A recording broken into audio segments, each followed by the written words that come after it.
అయితే మనకు యుద్ధ తంత్రము లేకుంటే యుద్ధ నీతిలా ఒక పాత కహావత్ సేయింగ్ ఉంటుంది. ఏంటంటే అత్యంత ఆప్త మిత్రుడైన వ్యక్తి, అత్యంత నమ్మకస్తుడైన వ్యక్తి ఒక చాలా దృఢమైన శత్రువుగా మారుతాడు. ఒకవేళ వాళ్ళ మధ్యలో మనస్పర్ధలు ఏమైనా ఏర్పడ్డాయంటే, లేకుంటే విభేదాలు ఏర్పడ్డాయంటే. అదేవిధంగా గతంలో మనం చూస్తుండే ఎట్లయితే రాజశేఖర రెడ్డి గారికి కేవీపీ గారు ఆత్మ అన్నట్టు అంటుండేనా, అదేవిధంగా మరీ అంత కాకున్నా కానీ జగన్తో చాలా సాన్నిహిత్యం అనేది విజయసాయి రెడ్డి గారికి ఉన్నది. అదేవిధంగా ఇంతకుముందు కూడా జగన్ పాత కేసులలో విజయసాయి రెడ్డి గారి పాత్ర కూడా ఉండే. అదేవిధంగా ఆయన అంటే ఆర్థిక పరమైన అంశాలలో ఆయన కీలక పాత్ర పోషించిండు అనే విషయం మనకు తెలిసిందే. అయితే ఈ మధ్యలో ఈ మద్యం కుంభకోణం అనేది బయటికి రావడంతో అయితే ఒకటి రాజకీయ కక్షల ఆధారితంగా కేసులు రిజిస్టర్ చేయడము, ప్రతిపక్ష పార్టీలను సతాయించుడు అనేది బంద్ చేసుకోవాలి. అయితే ఇప్పుడు మనకు అదే పంద అనేది ఏడబడితే అక్కడ కనబడుతుంది. జాతీయ రాజకీయాలలో కూడా అదే, రాష్ట్ర రాజకీయాలలో కూడా అదే. అయితే మన రాష్ట్ర పార్టీలు అంటే జాతీయ పార్టీలు కానీ ఒక రాష్ట్రానికే పరిమితమైన కొన్ని పార్టీలు ఏవైతున్నాయో దానిలో ఎట్లా అంటే కొన్ని సమయాలలో ఒక ఏకపాత్రాభినయం అనేది నడుస్తుంది. అంటే మొత్తము నేనే అనే విధంగా ముందటికి పోతారు పార్టీ అధినేతలు కానీ, లేకుంటే అధినేతలకు అత్యంత సన్నిహితులైన వ్యక్తులు కానీ, లేకుంటే వాళ్ళ కుటుంబ సభ్యులు కానీ. కొన్ని సమయాలలో ఏమవుతుందంటే కుటుంబ సభ్యులు అధినేతతో విభేదించడం, కుటుంబ పెద్దగా వ్యవహరించడం, అదేవిధంగా పార్టీ అధినాయకుడిగా వ్యవహరించడం, అదేవిధంగా అతనే ఒక డ్యూయల్ రోల్. ఇప్పుడు ఇంతకుముందు కూడా ఇప్పుడు ఈ ఐపాక్ అనే సంస్థను నమ్ముకోవడం వల్ల ఏం జరిగిందంటే పూర్తి స్థాయిలో వైఎస్ఆర్సీపీకి నష్టం జరిగిందని నా వ్యక్తిగత అభిప్రాయం. అయితే ఈ విజయసాయి రెడ్డి గారు మన చంద్రబాబు నాయుడుని కలవడము, అదేవిధంగా వేరే అధికార పక్ష నేతలను కలవడం అనేది మనం ఒక విధంగా చూస్తే కేసులు ఉన్నాయి, ఈ కేసుల విషయంలో కలిసిండు. కేసుల విషయం అంటే ఏదైనా ప్రతిపాదన పెట్టి ఉండొచ్చు, ఇట్లా మేము పూర్తి స్థాయిలో మేము పగ తీర్చుకునే అవకాశం అనేది నువ్వు కల్పిస్తే నీ మీద ఉండే కేసులు అనేటివి మేము మాఫ్ చేస్తాం అనే ప్రతిపాదన పెట్టి ఉండొచ్చు. ఇంకొక ప్రతిపాదన ఏంటంటే వ్యక్తిగత విభేదాల వల్ల అభిప్రాయ భేదాలు వచ్చి ఆయననే పోయి నేను ఇట్లా జగన్ గారితో అభిప్రాయ భేదాలు వచ్చినాయి, అదేవిధంగా నేను పూర్తి స్థాయిలో నచ్చలేను, నేనే ఇంతవరకు ఆయనకు మొత్తం పూర్తి స్థాయి ఒక వెన్నుముక లెక్క నిలబడ్డా కానీ నన్ను ఎటు కాకుండా నోవేరు చేసిండు కాబట్టి నాకు ఆయన మీద పగ తీర్చుకునే అవకాశం వచ్చిందని ఆయన్నే పోయి ఉండొచ్చు. ఆయన్నే పోయి ఉండొచ్చు, లేకుంటే టీడీపీ పార్టీ వాళ్ళు మీ మీద ఉన్న కేసులో మిమ్మల్ని ఇబ్బందికరమైన వాతావరణం నుండి బయటికి తీసుకొస్తాం. అదే మనం గతంలో కూడా చూడొచ్చు. ఆ ఇండికేషన్ ఎట్లంటే ఆయన మీడియాతో మాట్లాడడం, జగన్ అంటే ఇంతకుముందు అధికారంలో ఉన్నప్పుడు ఒక చిన్న మాట కూడా అనలే ఆయన ఎప్పుడు కూడా బయటికి రాకపోతుండే, జగన్ మీద ఎటువంటి మాటలు మాట్లాడకపోతుండే. ఎట్లంటే అదేవిధంగా దివంగత వైఎస్ఆర్ గారి ఫ్యామిలీ పైన కూడా ఎటువంటి మాటలైనా మాట్లాడకపోతుండే. ఎప్పుడైతే షర్మిల గారు లేకుంటే విజయమ్మ గారు బయటకు వచ్చి ఇట్లా మాట్లాడినాక ఆయన కూడా అంటే పూర్తి స్థాయిలో ఈయన మీదనే ఆరోపణలు అనేటివి చేయడం జరిగింది. ఇప్పుడు మనం ఇంకా ఆంధ్ర పాలిటిక్స్ అనేది తీసుకుందామంటే పూర్తి స్థాయిలో ఒక సమయంలో విజయమ్మ గారు కానీ, అదేవిధంగా షర్మిల గారు కానీ ఆయన పైననే మొత్తం పూర్తిగా ఆరోపణలు చేయడం జరిగింది. అది ఇంతవరకు నిజమో ఇంతవరకు అది అంతర్గత విషయం కాకుంటే ఆయన మీద పాయింట్అవుట్ చేయడం జరిగింది. అయితే ఆ పాయింట్అవుట్ చేసినాక ఈయన పూర్తి స్థాయిలో జగన్కు వ్యతిరేకంగా ఈయన మాట్లాడడం అనేది మొదలైంది అప్పటి నుండే. అయితే ఇప్పుడు ఆయన రాజీనామా చేసిండు, సభ్యత్వానికి రాజీనామా చేసిండు. అతను వైఎస్ఆర్సీపీలో కొనసాగకుండా ఆయన వేరే వాళ్ళని అంటే ఇప్పుడు వైఎస్ఆర్సీపీ అనేది ఎట్లా నియంత్రణ చేస్తుంది? విజయసాయి రెడ్డి అనే వ్యక్తిని అదే ఇప్పుడు ధర్మము న్యాయం అనేది ఉంటుంది. న్యాయం. ఇప్పుడు నేను ఒక వ్యక్తికి నేను ఒక 100 రూపాయలు ఇచ్చేది ఉన్నాను అనుకోండి. 100 రూపాయలు ఇచ్చే ఆ వ్యక్తి చనిపోతాడు. ఎటువంటి ప్రామిసరీ నోట్ కానీ, ఎటువంటి ఆధారం కానీ ఆ వ్యక్తి దగ్గర ఉండదు. కాకుంటే ఆయన చనిపోయాక ఆయన వారసులకు కానీ, ఆయన పిల్లలకు కానీ తీసుకుపోయిన 100 రూపాయలు, మీ నాయనకి ఇట్లా 100 రూపాయలు ఇచ్చేది ఉంది, నేను తీసుకోవనిస్తే గది ధర్మము. న్యాయం అంటే ఏంది? చట్ట ప్రకారం నేను ఏమి ఇవ్వవలసిన అవసరం లేదు, ఎందుకంటే అతని దగ్గర ఏం ఆధారం లేదు. అవును. అయితే ఇప్పుడు ఇదంతా మారల్ ఆస్పెక్ట్స్ ఇవి. అంటే అతను ధర్మంగా నడుచుకుండా లేదా అనేవి వాళ్ళ అంతర్గతంగా జరిగిన విషయాలు కాబట్టి అది మనం పెద్దగా ఎక్కువ కామెంట్ చేయలేం. కాకుంటే నైతికత అనేది లేకుండా ఆయన ఆడిపోయాడు. ఇప్పుడు అధికారికంగా ఆయన నియంత్రణ లేదు, ఎందుకంటే పార్టీలో లేడు. పార్టీలో లేడు. ఆయన ప్రాథమిక సభ్యత్వానికి కూడా రాజీనామా ఇచ్చి ఉండవచ్చు ఇప్పటి వరకు. అదేవిధంగా రాజ్యసభ సభ్యత్వానికి కూడా ఆయన రాజీనామా చేసినాక ఇక నైతికత అనేది నైతికత అనేది అవి వేరే అంశాలు. అయితే కాకుంటే ఈ 2 కారణాలు ఉండొచ్చు. ఒకటి ఏంటంటే అధికార పక్షం అయిన టీడీపీ ఆయనకు పిలిచి ఒక ప్రతిపాదన పెట్టుండొచ్చు. అంతర్గతంగా ఈ జరిగినవి ఆయన జగన్ మీద కేసులు పెట్టేటందుకు, లేకుంటే కేసులు ప్రాసిక్యూట్ చేసేటందుకు పూర్తి స్థాయిలో మీకు ఫస్ట్ హ్యాండ్ ఇన్ఫర్మేషన్ అనేది మీరు కూడా ఆయనతో పాటు ట్రావెల్ చేసిరు కాబట్టి పూర్తిగా మీరు ఆ వివరాలన్నీ మాకు సపోర్ట్ చేస్తే మీ మీద ఉండే కేసులు ఎక్కువ పర్సూ చేయకుండా, అంటే రాష్ట్ర ప్రభుత్వానికి అధికారం ఉంటుంది, కేసు ఎవరి మీద పెట్టచ్చు చేయొచ్చు. ఇప్పుడు మనం చూస్తూనే ఉన్నాం, అది ఒక ట్రెండ్ అయిపోయింది. ఓడిపోయిన వాళ్ళ మీద కేసులు పెడుతున్నారు. అదేవిధంగా వాళ్ళ అధికారంలో ఉంటే ప్రతిపక్షాల అధికారంలో ఉన్నప్పుడు అధికార పక్షం, అప్పట్లో ఉన్న ప్రతిపక్షం మీద కేసులు పెట్టడం జరిగింది, జైలుకు పంపించడం జరిగింది. అదే పందాన్ని ఫాలో అవుతారు. ఇప్పుడు తమిళనాడుతో స్టార్ట్ అయింది. 2 పార్టీలు ఉంటాయి.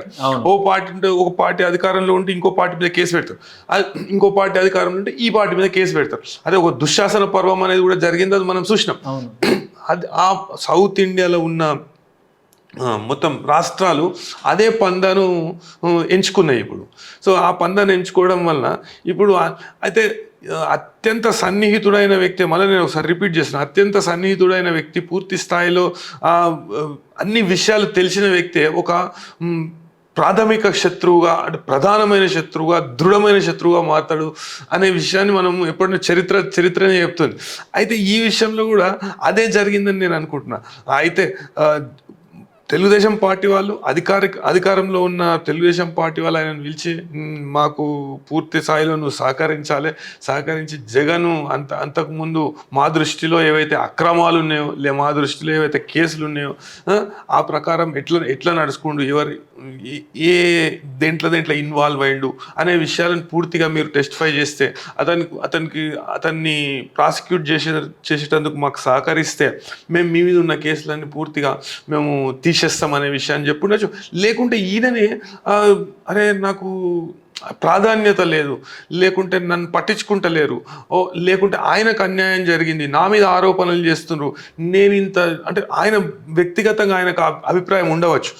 అయితే ఆయనే పోయి ఉండొచ్చు అని నేను అనుకుంటున్నాను. కానీ ఇప్పుడు ఇక్కడ మద్యం లిక్కర్ స్కామ్లో విచారణ జరుగుతున్న పరిస్థితి, అటు విజయసాయి రెడ్డి కూడా హాజరైన తర్వాత ఒకవేళ విజయసాయి రెడ్డి గతంలో పార్టీలో క్రియాశీలక పాత్ర పోషించారు, రాజ్యసభ సభ్యునిగా ఆయన ఉన్నారు కాబట్టి రాజ్యసభ సభ్యులు ఇంకా 3 సంవత్సరాలు ఉన్న ఆయన పదవీ కాలం ఇంకా ఉన్నా కూడా ఆయన రాజీనామా చేసి బయటకు వచ్చిన నేపథ్యంలో ఈ ఛాన్స్ అనేది ఇటు అధికార పార్టీ టీడీపీకి ప్లస్గా మారే అవకాశం ఉందంటారా? ఒకవేళ ఆయన మొత్తం చెప్పేస్తే ఇప్పుడు ఆయన కేసులు, లేకపోతే ఆయన ఎక్కడెక్కడ ఇన్వెస్ట్మెంట్ చేశారు, ఎక్కడెక్కడ ఇది చేశారు, అంటే లిక్కర్ స్కామ్ పైసలు ఎక్కడ ఉన్నాయని చెప్పేసి ఒకవేళ ప్రభుత్వం అడిగితే ఏంటి పరిస్థితి? జగన్మోహన్ రెడ్డి జైలుకి వెళ్ళిన అయితే లిక్కర్ స్కామ్ అనేది అప్పట్లో కూడా చంద్రబాబు నాయుడు గారు అధికారంలో ఉన్నప్పుడు అప్పట్లో కూడా లిక్కర్ స్కామ్ కేసెస్ అనేటివి కాంగ్రెస్ వేయడం జరిగింది ఉమ్మడి ఆంధ్రప్రదేశ్ రాష్ట్రంలో. అయితే అప్పట్లో ఏంటంటే ఈ చీప్ లిక్కర్ అనే మద్యాన్ని వాస్తవానికి ఆ పాలసీని అమల్లోకి తెచ్చింది చంద్రబాబు నాయుడు. అయితే గతంలో మా కాడ గుడంబం అమ్ముతారు. అయితే అప్పట్లో ఈ సారా దుకాన్లు ఉంటుండే, తెలంగాణలో సారా దుకాన్లు ఉంటుండే, అంటే ఉమ్మడి ఆంధ్రప్రదేశ్లో. అయితే సారా దుకాన్లో ఆడ కల్తీ జరుగుతుంది అనేది అడ్డం పెట్టుకొని ఇప్పుడు మీరు ఏ మద్యమైనా ఇప్పుడు తెలంగాణలో దొరికే మద్యమైనా కానీ ఆంధ్రాలో దొరికే మద్యమైనా కానీ చీప్ లిక్కర్ అనేది మనం ఇప్పుడు కూడా ఒక క్వార్టర్ కొనుక్కొని ఒక క్వార్టర్ కొని టెస్ట్ చేపిస్తే ల్యాబ్లో అది గుడంబ కంటే దారుణమైన హాని చేస్తుంది ప్రజలకు అనేది అందరికీ తెలిసిన విషయమే, విదితమైన విషయమే. ఆ పాలసీని అమల్లోకి తెచ్చిందే చంద్రబాబు నాయుడు. అయితే అప్పట్లో కేసులు పడ్డాయి. ఆ కేసులలో కేసులు దాని తర్వాత రాష్ట్రం విడిపోవడము అదంతా జరిగింది. ఇదే కాంగ్రెస్ వాళ్ళే వేసిండ్రు ఆ కేసులు. అయితే ఇప్పుడు మనము మారుతున్న కాలం బట్టి రాజకీయాలు కూడా మారుతున్నాయి. అయితే ఇప్పుడు ఇప్పటిదాకా ఎగ్జామిన్ చేసిన వాళ్ళు ఎవరు దానిలో ఆ స్కామ్లో నాకు తెలిసి అయితే ఒక సూపరింటెండెంట్ స్థాయి అధికారిని ఒక ఆయనను ఎగ్జామిన్ చేయడం జరిగింది. అదేవిధంగా ఒక క్లర్క్ స్థాయి అధికారి అంటే క్షేత్రస్థాయిలో ఒక 2-3 విచారణ చేసారు పోలీస్ వాళ్ళు. అది చేస్తే ఏం బయటికి వచ్చింది అంటే పాలసీలలో అవకతవకలు జరిగి ఇప్పుడు ఢిల్లీ మద్యం కుంభకోణం ఉన్నది. ఢిల్లీ మద్యం కుంభకోణంలో ప్రాథమికంగా కాదు, ప్రాథమికంగా ఏంది డ్యూటీ నాన్ డ్యూటీ పెయిడ్ మద్యము, ఇట్లాంటి చిన్న అంశాలు, అత్యంత సూక్ష్మమైన అంశాలు, గుడ్డు మీద ఈకలు వీకినట్టు అత్యంత సూక్ష్మమైన అంశాలను తీసుకొచ్చి ఇప్పుడు అల్టిమేట్లీ ఇప్పుడు మనకి ఏంటంటే ఒక ప్రభుత్వం ఒక వ్యక్తిని ప్రాసిక్యూట్ చేసే ఈ మధ్యలో ఏమైపోతుందంటే సుప్రీంకోర్టు కూడా చాలాసార్లు వ్యాఖ్యానించింది. మీరు ఏంటంటే ఏదో అంటే నాన్ కాగ్నిజబుల్ కేసు అయితే ఒక కాగ్నిజబుల్ అఫెన్స్, సీరియస్ అఫెన్స్కి సంబంధించిన సెక్షన్ పెట్టి ఆ సెక్షన్ పెట్టినందుకు కానీ మెజిస్ట్రేట్కు ఎటువంటి విచక్షణాధికారం వినియోగించే అవకాశం ఇవ్వకుండా అతన్ని జైల్లో పెట్టడమే మీ ముఖ్య ఉద్దేశంగా కనిపిస్తుంది. ఈడీని కూడా తిట్టింది మన తమిళనాడు కేసులో. సుప్రీంకోర్టు ఏమన్నదంటే ఈడీని కూడా తిట్టింది. అవునవును. అయితే కేవలం రాజకీయ కక్షనే. ఇటు పెట్టిన కేసు ఏంటంటే ఆ కేసుని ఒక సీరియల్ లెక్క ఒక సీరియల్ ఎట్లుంటుంది, టెలివిజన్లో వచ్చే సీరియల్ ఎట్లుంటుంది అట్లా డైలీ సీరియల్ లెక్క కొనసాగించుకుంటా దానికి సంబంధించి ఒక 4 పిల్లలు పుట్టినట్టు ఇంకొక వేరే ఏరియాలో ఇంకొక కేసులు పెట్టి ఆ కేసులో పీటీ వారెంట్ ఎంత ఎక్కువ సమయం అయితే అంత ఎక్కువ సమయం, ఎంత ఎక్కువ వ్యవధి అయితే అంత ఎక్కువ వ్యవధి అతన్ని జైల్లో పెట్టే ఆలోచనతోనే ముందట్టుకోతారు రాజకీయ నాయకులు, ఏ ప్రభుత్వం అయినా కానీ. ఆ విషయాన్ని మనం గమనించాలి.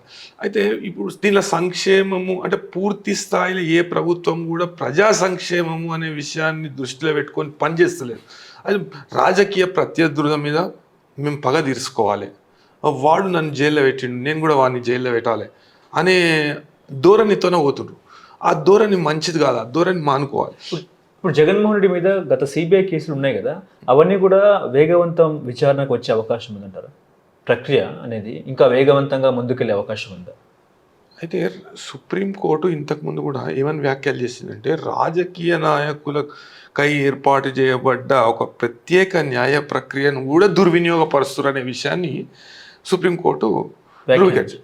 అయితే దీనిలో ఎందుకు దీని దుర్వినియోగం అని మనం అనుకోకూడదు. ఎందుకంటే ఎంతోమంది నేరస్తులు ఉంటారు, ఎంతోమంది సాక్షులు ఉంటారు. ఆ సాక్షులను అందరినీ విచారించే ప్రక్రియలో భాగంగా అది చాలా సమయం తీసుకుంటుంది. ఇప్పుడు నేషనల్ హెరాల్డ్ కేసులో మొన్న వారెంట్స్ వచ్చినాయి. అయితే ఎప్పుడో రిజిస్టర్ చేయబడ్డ కేసు.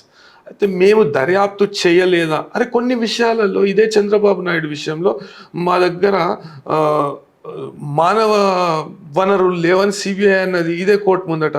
మరి దాన్ని ఏమంటారు? అయితే దీన్ని అంటే వేగవంతమైన ప్రక్రియ చేపట్టాలని సుప్రీంకోర్టు వ్యాఖ్యానించినా కానీ క్షేత్రస్థాయిలో అటు ఇబ్బందులు ఎదుర్కొంటున్నారు.